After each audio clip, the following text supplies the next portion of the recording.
अब यो फोन चाहिँ किन हो तपाईहरुले एकदमै धेरै मन पराउनुहुन्छ र यो चाहिँ Samsungको A सिरिजको फोन हो र Samsungको चाहिँ यो मोस्ट सेलिङ सिरिजमा नि पर्छ के र हुन्छ नि खासै भन्नै पर्दाखेरि Samsungको यो A सिरिज चाहिँ अलिकति एक्सपेन्सिभ साइडमा पर्छ कम्पिटिसन्सहरु भन्दा प्लस त्यस्तो सारो एक्साइटिङ स्पेक्स पनि हुँदैन के यसमा तर त्यही पनि हरेक वर्ष तपाईहरुले चाहिँ यो फोन चाहिँ किन्नुहुन्छ यो सिरिजको फोन्सहरु र टप सेलिङ फोन्सहरु मध्ये पर्छ के र यो वर्षको लागि पनि रिन्यू भएर चाहिँ आइसकेको छ यो हो Samsung A56 र पहिला भन्दा चाहिँ यो 3000 ले महँगो भएर पनि आएको छ तर मलाई लाग्छ कि तपाईहरुले अझै पनि यो फोन चाहिँ किन्नुहुन्छ के लाइक किन चाहिँ मान्छेहरुले चाहिँ यो फोन किनिरहेको छन् र के छ यस्तो सिक्रेट सस जुन चाहिँ अरु कम्पिटिसन्सहरुमा चाहिँ छैन वेल लेट्स फाइन्ड आउट म Anmol Shrestha and you are watching टेकलेक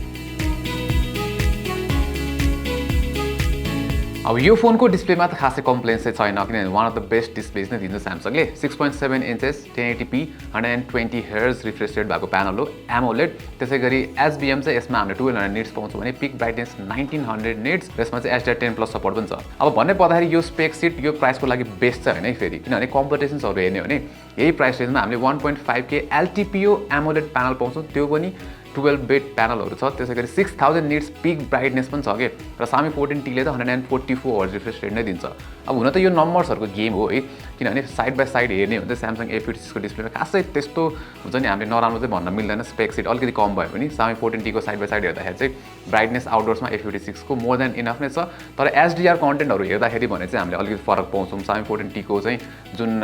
कलर्सहरु त्यसैगरी जुन पिक्चर क्ल्यारिटी त्यो चाहिँ बेटर छ त्यसैगरी जुन स्याडोज हाइलाइट्सहरु चाहिँ अलि लिफ्टेड हुन्छ बेटर देखिन्छ है तर A56 पनि राम्रै छ तर भन्नै पर्दाखेरि एउटा जनरल कन्ज्युमरलाई चाहिँ यस्तो धेरै डिफरेन्स फरक चाहिँ पार्दैन यो फोनको डिस्प्ले पनि राम्रै छ पन्ची नै छ है तर यो बेजल चाहिँ के हो के लाइक अझै पनि just look at the competitions अब यसको स्ट्रेन्थ हेर्ने हो भने चाहिँ Samsungको क्यामेरा चाहिँ जेनरली राम्रै हुन्छ हैन र A56 मा नि राम्रै छ त्यही भएर पनि Samsungले चाहिँ A55 बाट खासै अपग्रेड गरेको छैन यसमा सेम सेटअप नै हो तर यसमा चाहिँ के भएको छ भन्दाखेरि जुन सेल्फी सेन्सर छ त्यो चाहिँ 32 मेगापिक्सलबाट चाहिँ 12 मेगापिक्सल चाहिँ भएको छ अब भन्नै पर्दाखेरि यसो हेर्दाखेरि डाउनग्रेड जस्तो देखिएला तर Samsungले चाहिँ इम्प्रुभड सेन्सर भनेर चाहिँ भनेको छ अब डे लाइटमा चाहिँ फोटोजहरु राम्रो छ अलिकति ओभर एक्सपोज देखिन्छ एक दुई स्टप एक्सपोजर कम भएको भए चाहिँ ठिक्क हुन्छ जस्तो लाग्छ मलाई डिटेल्स चाहिँ ठिकठाकै छ Xiaomi 14C सँग साइड बाइ साइड हेर्दा डिटेल्स चाहिँ 14T को अलि बेटर छ कलर चाहिँ पन्ची छ र इमेज पनि ब्राइट छ जुन चाहिँ धेरै जस्तो मान्छेहरुलाई चाहिँ मन पर्छ है तर भन्नै पर्दा प्राइसको लागि मेन क्यामेरा चाहिँ अलि बेटर हुन सक्थ्यो अब अल्ट्रा वाइड क्यामेरा चाहिँ यो सेगमेन्टमा भन्नै पर्दा A56 को इम्प्रेसिभ छ डिटेल्स देखि लिएर कलर्सहरु एक्सपोजर पनि राम्रो छ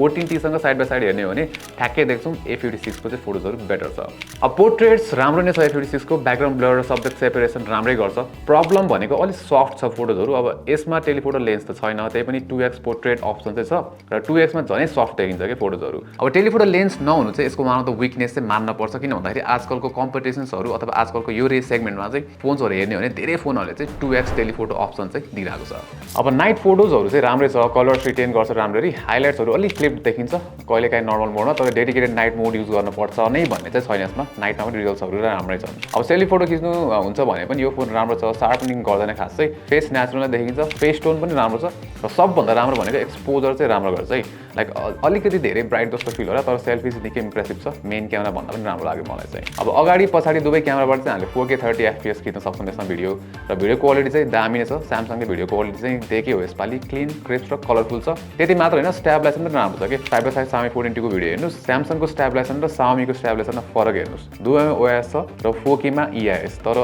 A56 को त्यस्तो जिटरी मुभमेन्ट छैन स्मुथ छ भने 14T को फुटेज चाहिँ अलिक जिटरी नै देखिन्छौँ हामीले र सेल्फी भिडियो क्वालिटी पनि दामी छ एक्चुअली यसको है सरप्राइजिङ लाग्यो कि Samsungको फ्रन्ट क्यामेरा भिडियो क्वालिटी चाहिँ यतिको राम्रो छ भनेर जे होस् यसपालि चाहिँ भिडियो क्वालिटी चाहिँ इम्प्रुभ गरेको छ अब ब्याट्रीमा भने अपग्रेड छैन यसपालि तर फेरि चार्जिङमा भने चाहिँ फाइनली अपग्रेड दिएको छ सो यसपालि चाहिँ 45 वाट चार्जिङ चाहिँ सपोर्ट गर्छ यसपालि जुन चाहिँ Samsungको S सिरिजमा पनि छ यसपालि हैन र के छ भन्दाखेरि अब चार्जर बक्समा चाहिँ आउँदैन जुन चाहिँ Samsungको अब धेरै फोन्सहरुमा आउँदैन आजकल तर Samsung नेपालले चाहिँ राम्रो के गरेको छ भन्दाखेरि 25 वाट चार्जर चाहिँ बन्डल गरेर दिन्छ किन्दाखेरि नै र यसको ब्याट्री लाइफ चाहिँ डिसेन्ट राम्रो नै लाग्यो हामीलाई 6 देखि 7 घण्टाको स्क्रिन अन टाइम दिन्छ सो एक दिन भन्दा बेसी चाहिँ पुगाउन सकिन्छ मजाले नै हैन त्यसैगरी हामीसँग भएको 65 वाट चार्जरबाट चार्ज गरेर हेर्दाखेरि चाहिँ 1 घण्टा 15 मिनेट जस्तो लाग्थ्यो 0 to 100 पुग्न चाहिँ अब डिजाइन हेर्दाखेरि त यो फोन कसैले नकिन्यम चाहिँ भन्दैन के प्रिमियम डिजाइन नै छ metal brush finish aluminium frame हो यो त्यसैगरी पहाडीपट्टि चाहिँ ग्लास ब्याक नै दिएको छ गोरा ग्लास भिक्टस प्लस प्रोटेक्सन पनि छ है र पहाडीपट्टिको यो जुन छ नि अलिकति लाइक फिंगरप्रिन्टहरु त्यसैले क्याच चाहिँ गर्छ तर जो प्रिमियम नै छ अब भन्नै पर्दाखेरि यो जुन फ्रेम छ नि फ्ल्याट फ्रेम भएको कारणले गर्दाखेरि चाहिँ अलिकति बल्की चाहिँ देखिएला तर त्यही पनि यसपालि चाहिँ लाइट वेट प्लस स्लिमर भएर चाहिँ आएको छ यो फोन र डिजाइनमा स्यामसङले यसपालि राम्रो चाहिँ के गर्यो भन्दाखेरि जी फोल्ड 6 को जस्तो चाहिँ क्यामेरा सेटअप दिएको छ। सो यसले गर्दाखेरि चाहिँ यो फोन हुन्छ नि A55 र स्यामसङको अरू पुरानो A सिरिजहरू जुन फोन्सहरू छ त्योभन्दा चाहिँ डिफ्रेन्ट देखिन्छ, जुन चाहिँ मलाई पर्सनली चाहिँ राम्रो लाग्यो यसपालि है। अब यसमा डिजाइन चाहिँ खासै कम्प्लेन चाहिँ छैन, मलाई चाहिँ राम्रो लाग्यो डिजाइन है। अब एउटा कम्प्लेन चाहिँ के छ भन्दाखेरि फिङ्गरप्रिन्ट सेन्सरको जुन स्क्यानरको जुन पोजिसन छ त्यो चाहिँ अलिकति तल नै छ, जुन चाहिँ धेरै जस्तो स्यामसङको फोन्समा यस्तै नै हुन्छ। र अर्को भनेको चाहिँ यसमा IP67 रेटिङ मात्र छ कि, किनभने अब कम्पिटिसन्सहरू हेर्ने हो भने 68 रेटिङ नै आइसक्यो, IP69 रेटिङ नै आइसक्यो। झन् आजकल त 30,000 35,000 रेन्जको फोनमा नि IP69 रेटिङ दिन थाल्छ कि। अब अहिलेसम्म त सबै कुरा यसको राम्रै छ है, तर पर्फर्मेन्स डिपार्टमेन्टमा आउँदाखेरि भने चाहिँ यो फोन अलिक कमजोर चाहिँ देखिन्छ। अब हुन त यसपालि चाहिँ Exynos 1580 चिपसेट जुन छ त्यो चाहिँ पुरानो A55 को Exynos 1480 भन्दा चाहिँ राम्रै अपग्रेड हो है। बेन्चमार्क स्कोर्सहरू हेर्ने हो भने पनि राम्रै स्कोर गर्छ है पहिला भन्दा चाहिँ। तर के छ भन्दाखेरि अब यो प्राइस रेन्जमा अहिले एकदमै राम्रो पर्फर्मिङ चिपसेटहरू छन् कि, जस्तै स्न्यापड्रागन 7 प्लस जेन 3, त्यसै गरी मिडियाटेकको डिमेन्सिटी 8300 अल्ट्रा। र यो कुरा चाहिँ हामी ठ्याक्कै बेन्चमार्क स्कोर्समा देख्छौँ। A56 को चाहिँ अलि लोवर एन्डतिरै पर्छ यो चिपसेटहरूसँग कम्पेयर गर्ने हो भने चाहिँ। सो बेन्चमार्क्स हेर्ने हो भने चाहिँ अलिकति लोवर साइड नै पर्छ according to price to performance ratio. So जुन यो पर्फर्मेन्स ग्याप हामीले बेन्चमार्क्समा देख्छौँ त्यो चाहिँ अब रियल लाइफमा खासै त्यस्तो देखिँदैन, किन भन्दाखेरि अब जुन हामीले सोसियल मिडिया चलाउने, त्यसै गरी अब युट्युब हेर्ने हुन्छ नि नर्मल टास्कहरू, अब एप चलाउँदाखेरि अथवा एप स्विचिङ गर्दाखेरि पनि स्मुथ नै छ फोन, राम्रै छ पर्फर्मेन्स। तर गेमिङमा जाँदाखेरि भने चाहिँ त्यो हामीले ग्याप चाहिँ देख्छौँ। सो PUBG मोबाइलमा चाहिँ एक्सट्रिम FPS सम्म चाहिँ सपोर्ट गर्छ र एभरेज FPS हामीले खेल्दाखेरि 59.7 को छ। तर 7 प्लस जेन 3 भएको नट 4 र डिमेन्सिटी 8300 अल्ट्रा भएको Xiaomi 14T ले चाहिँ 90 FPS सपोर्ट गर्छन् र एभरेज FPS 88 र 86 रेस्पेक्टिभली है। त्यसै गरी अब अलिकति हेभी गेम गेन्सन इम्प्याक्टमा भने चाहिँ हामीले एभरेज FPS 46.8 पाउँछौँ। तर कम्पिटिसन्सहरू हेर्ने हो भने अलिकति हायर सेटिङ्समा खेल्दाखेरि पनि 51 को एभरेज FPS दिइरहेको छ कि। सो अलिकति हुन्छ नि हेभी गेम खेल्दाखेरि चाहिँ हामीले बडी डिफ्रेन्स चाहिँ देख्छौँ। त्यसरी गेन्सन इम्प्याक्ट खेल्दाखेरि चाहिँ अलिकति हिटिङ पनि नोटिस चाहिँ भएको थियो यो फोनमा हैन। तर हामीले टेस्ट गर्दाखेरि चाहिँ 40 डिग्री सेल्सियस भन्दा माथि चाहिँ गएको थिएन। सो त्यो भनेको खासै चिन्ता गर्नुपर्ने कुरा चाहिँ हैन। त्यसै गरी अब अरू मिसलेनियस कुराहरू हेर्दाखेरि चाहिँ जुन मल्टिमिडियामा स्पिकर डुअल स्पिकर सेटअप हो, राम्रो छ, क्वालिटी लाउड इनफ, त्यसै गरी क्ल्यारिटी पनि राम्रो छ भने जुन ह्याप्टिक फिडब्याक्सहरू पनि यो फोनको चाहिँ प्रिमियम नै फिल हुन्छ है, त्यस्तो खतरा नै नभए पनि। र लास्टमा भन्ने पर्दाखेरि अब जति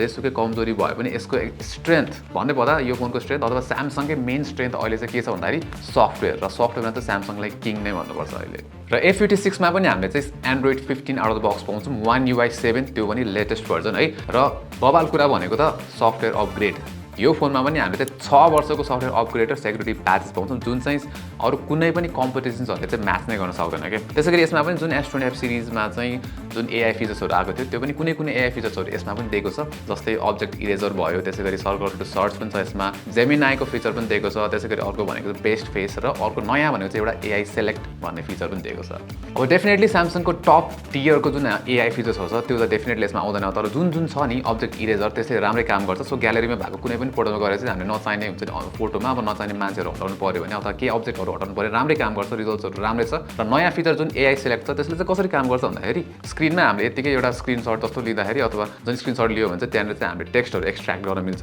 अथवा कुनै एउटा इमेजको स्क्रिनसट लियो भने चाहिँ डिरेक्टली त्यहाँबाट वालपेपर पनि अप्लाई गर्न मिल्छ कि। सो यो चाहिँ एउटा नयाँ फिचर हो। सो सफ्टवेयर एक्सपिरियन्स त एकदमै दामी छ भन्ने पर्दाखेरि बेस्ट UI नै भन्दाखेरि हुन्छ। र यही राम्रो सफ्टवेयर एक्सपिरियन्सले गर्दाखेरि चाहिँ आजकल चाहिँ जेनरल कन्ज्युमर्सहरूको स्यामसङको जुन A सिरिजको फोन्सहरू छ त्यो चाहिँ वान अफ द टप चोइसमा पर्छ कि, plus brand value as well. अब लास्टमा भन्नु पर्दाखेरि चाहिँ हामीलाई थाहा छ स्यामसङ डज गुड डिस्प्ले, त्यसै गरी क्यामेरा पनि राम्रो हुन्छ,